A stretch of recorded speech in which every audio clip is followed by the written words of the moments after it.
தாவேக்கா முன்னாடி வந்திருக்கு. நாங்கள் வந்து பெருமையாக தான் பார்க்குறோம் சார்.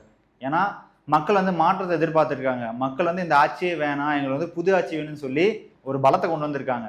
அப்போ தாவேக்கா வந்து ஒரு பலமான கட்சி தானே. என்னது பலத்தை நிரூபிச்சிங்களா சார்? நாங்கள் கொஞ்சம் உண்மையான ஒத்துப்போம். நீங்கள் வந்து தமிழ்நாட்டில் இன்னொரு தேர்தல் வேணும், இல்லை இது வந்து சரிப்பட்டு வராது, ஏன்னா உங்ககிட்ட வந்து அது கரெக்டான சீட்டே எல்லாம் சொல்லிட்டீங்க. அப்போ வந்து என்ன பேசியிருந்தாங்க, இல்லை நாங்கள் வந்து திமுக கட்சியை வந்து எல்லாமே கூட்டணி வச்சு இன்னொரு எலெக்ஷன் வந்து கொண்டு வரோம்னு சொல்லி எல்லாமே கேட்டப்ப கூட நாங்கள் வந்து நேர்மையாக என்ன சொன்னோன்னா, இது மக்களுக்கு உண்டான ஒரு நியாயமான ஒரு தீர்ப்பாக நாங்கள் வைக்கணும். ஏன்னா மக்களோட பணம் இங்கே வந்து அடங்கியிருக்கு.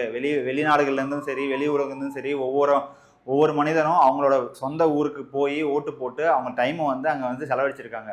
அப்படிப்பட்ட ஒரு நேரத்தையும் அப்படிப்பட்ட ஒரு தேர்தலையும் நாங்கள் வந்து ஒரு ஜனநாயக பொறுப்போட இல்லை நாங்கள் வந்து இன்னொரு மறுதேர்தல் வைக்கலன்னு சொல்லி நாங்கள் வந்து பெரிய மனஸ்தனமாக வெளியே வந்துட்டோம். சப்போஸ் நாங்கள் உள்ளே வந்தோன்னா உங்கள் கதி என்ன சொல்லுங்கள்?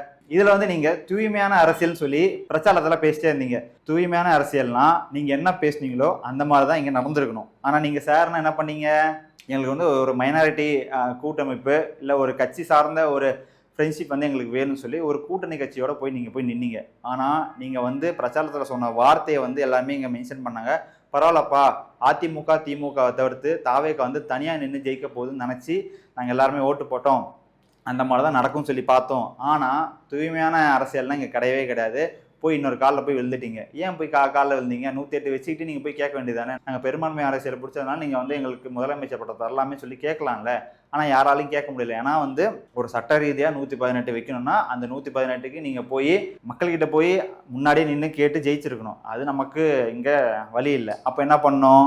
அதிமுக கிட்டயோ திமுக கிட்டயோ போய் பேசணும். தேவையே இல்லாத காங்கிரஸ் கிட்ட போய் நின்று கேட்டு கெஞ்சி கூத்தாடி இந்த பட்டத்தை வாங்கியிருக்கீங்க. இப்படிப்பட்ட ஒரு அரசியல் உங்களுக்கு தேவையா? இதுதான் உங்கள் தூய்மையான அரசியலா?